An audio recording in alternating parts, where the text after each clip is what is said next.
നമുക്കിന്ന് ചട്ടമ്പി സ്വാമികളുടെയും വൈകുണ്ഠ സ്വാമികളുടെയും ചെറിയൊരു കമ്പാരിസൺ പഠിക്കാം.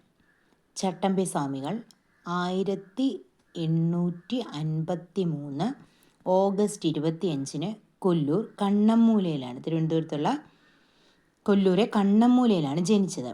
1853 ഓഗസ്റ്റ് 25 തിരുവനന്തപുരം ജില്ലയിലെ കൊല്ലൂർ കണ്ണമ്മൂലയിലാണ് ചട്ടമ്പി സ്വാമികളുടെ ജനനം.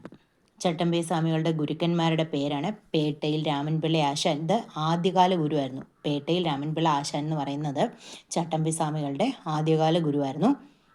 പിന്നെ തൈക്കാട് അയ്യ, സുബ്ബജടാപാട്ടികൾ, സ്വാമിനാഥ ദേശികർ, ഇതൊക്കെയാണ് ചട്ടമ്പി സ്വാമികളുടെ ഗുരുക്കന്മാരുടെ പേരുകൾ. ചട്ടമ്പി സ്വാമികൾക്ക് ജ്ഞാനോദയം ലഭിച്ചത് വടിവീശ്വരം എന്ന് പറഞ്ഞ സ്ഥലത്ത് വെച്ചാണ്.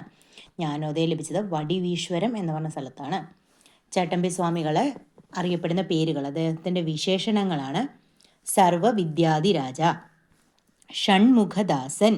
ഈ ചട്ടമ്പി സ്വാമികളെ ഷൺമുഖദാസൻ എന്ന് വിളിച്ചത് തൈക്കാട് അയ്യയാണ്. ചട്ടമ്പി സ്വാമികളെ ഷൺമുഖദാസൻ എന്ന് വിളിച്ചത് തൈക്കാട് അയ്യയാണ്.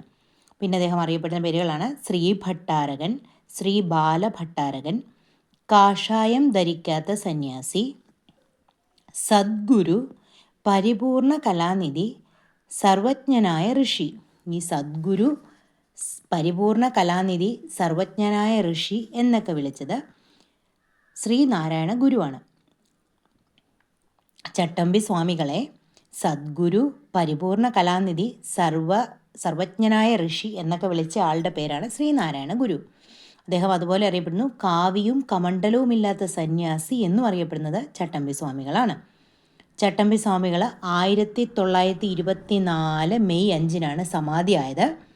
1924 മെയ് 5 സമാധിയായി. അദ്ദേഹത്തിൻ്റെ സ്മാരകം പന്മനയിലാണ് സ്ഥിതി ചെയ്യുന്നത്. ചട്ടമ്പി സ്വാമികൾ സ്റ്റാമ്പിൽ അദ്ദേഹത്തിൻ്റെ പടം അച്ചടിച്ച് വന്ന വർഷമാണ് 2014 ഏപ്രിൽ 30. ചട്ടമ്പി സ്വാമികളുടെ സ്റ്റാമ്പ് ഇറങ്ങിയ വർഷമാണ് 2014 ഏപ്രിൽ 30. അതുപോലെ അടുത്ത ഒരു ആണ് വൈകുണ്ഠസ്വാമി. വൈകുണ്ഠസ്വാമി 1809 മാർച്ച് 12 കന്യാകുമാരിയിലെ ശാസ്താംകോയിലാണ് ജനിച്ചത്. 1809 മാർച്ച് 12 കന്യാകുമാരിയിലെ ശാസ്താംകോയിലാണ് ജനിച്ചത്. ആദ്യത്തെ സാമൂഹ്യ പരിഷ്കർത്താവ് എന്നൊക്കെ അറിയപ്പെടുന്ന ആളാണ് ഈ വൈകുണ്ഠസ്വാമികൾ. വൈകുണ്ഠസ്വാമികളുടെ വിശേഷണങ്ങളാണ് സമ്പൂർണ്ണദേവൻ, ശിവനാരായണൻ, നാരായണ പണ്ടാരം, മുടിചൂടും പെരുമാൾ, മുത്തുക്കുട്ടി എന്നൊക്കെ ഇദ്ദേഹത്തെ അറിയപ്പെടുന്നുണ്ട്. മുടിചൂടും പെരുമാൾ, മുത്തുക്കുട്ടി, നാരായണ പണ്ടാരം, ശിവനാരായണർ, സമ്പൂർണ്ണദേവൻ.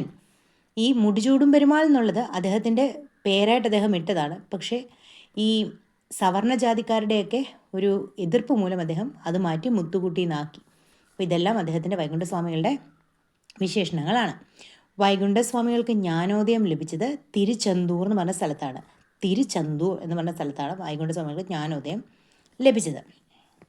ഇനി വൈകുണ്ഠസ്വാമികളുടെ സംഭാവനയെ നമുക്ക് കിട്ടിയ കുറേ കാര്യങ്ങളുണ്ട്. അതാണ് സമത്വ സമാജം, ഊഴിയം വേല, സമപന്തി ഭോജനം, മുന്തിരിക്കിണർ, തൂവയൽ പന്തി കൂട്ടായ്മ.